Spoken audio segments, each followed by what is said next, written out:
Hello, Detective Banks. I want to play a game.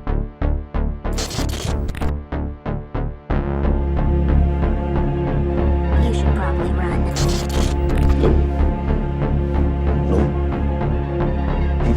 Hell no.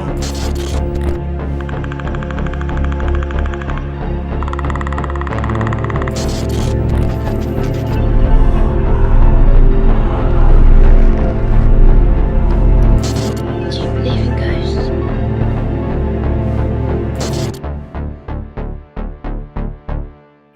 Hello everyone, Joshua Myers here, and welcome back to Leprechaun Month. We're in day 3, and the film I'm going to be reviewing for you today is the third film in the Leprechaun series, Leprechaun 3 from 1995.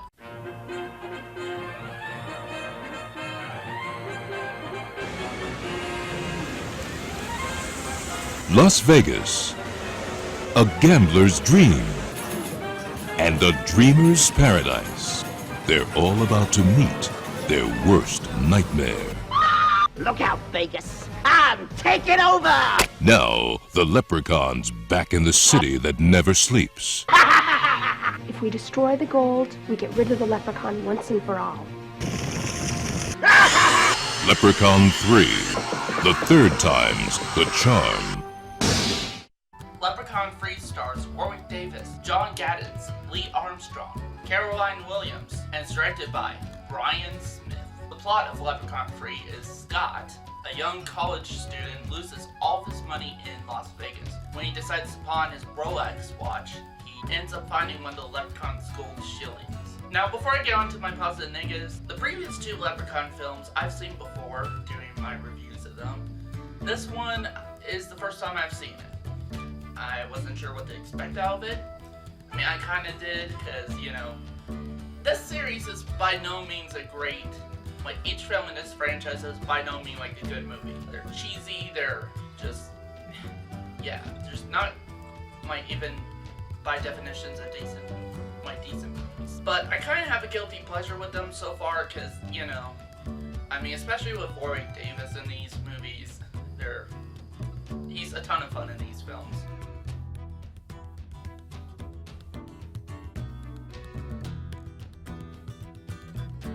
Warwick Davis as, you know, our little green bastard from hell, Leprechaun.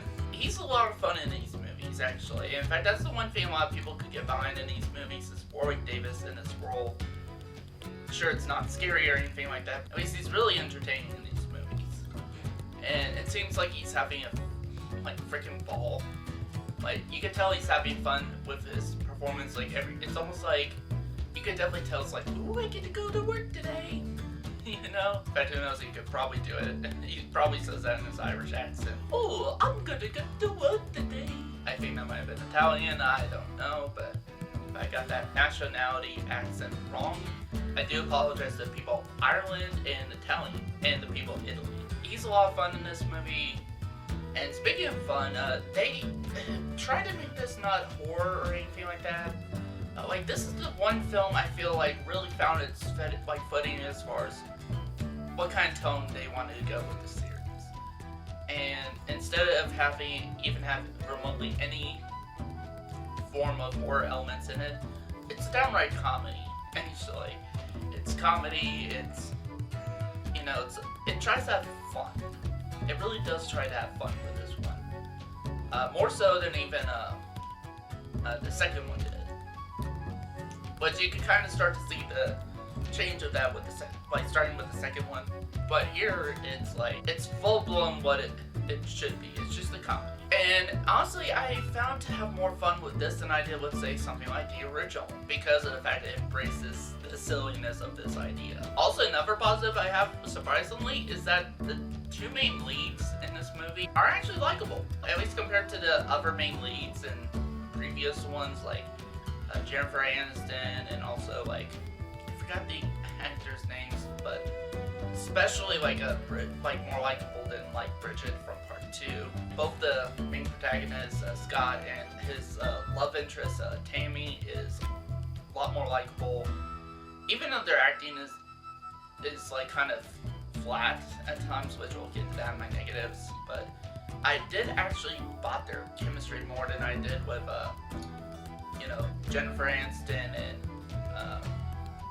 whoever was that one guy. I also did bought more than, Cody and Bridget, that's for sure. And I think the reason for that is maybe because this time the actors around, because of the way this film is written, they're able to have fun with this movie, because that's how the film is designed. It's meant to be a fun kind of comedy movie. So yeah, I actually did like these characters. I mean, especially when you compare them to the main protagonists in the other films. Like for me, beforehand, the only main lead or leads I at all kind of somewhat, grown somewhat attached to was Ozzy in the first film, Mark Colton's character, and Morty from Part 2, which, to be honest, Morty was the best character in Part 2, and also, this film does have a fun setting for the Leprechaun, and that's Las Vegas. They really take advantage of it, at least I think more so than they did with, say, something like Friday the 13th, Jason Takes Manhattan, Part 8. It really does take more advantage of its setting. And also, it's a very fitting place for Warwick Davis's Leprechaun, with, the greed and everything like that. It's just more fitting for him. Honestly, I think he found a perfect place for him outside of, Ireland. He definitely seemed like he was at home with that, both the character and the actor. Also, they kind of take some interesting stuff with the lore of leprechauns in a fun way. I'm not sure if this is really true as far as what they brought up as far as stuff with leprechauns, but one of the things is that apparently leprechauns love to eat potatoes. That's just funny and kind of in a ridiculous way, but it's kind of charming that way. And I think this film has probably some of the most memorable moments in the franchise, especially certain memorable death scenes in that, which there are some actually. Oh, and another positive I have with this film is that sometimes some of the reactions that happen in this film are more natural and believable than, let's say, even the other films. For example, our main character Scott, after only meeting Tammy for maybe a couple hours, and then after winning a gambling set because he, used a gold coin, one of the Leprechaun shillings, to wish that he was on winning streak, and that almost it's to her, as far as his earnings, and that's I want to share it with you, she's she's shocked, she's, and not in a good way, it's kind of freaked out a bit. That's actually good reaction there, that's how anybody would react, especially after meeting somebody for and only knowing that person for let's say several hours.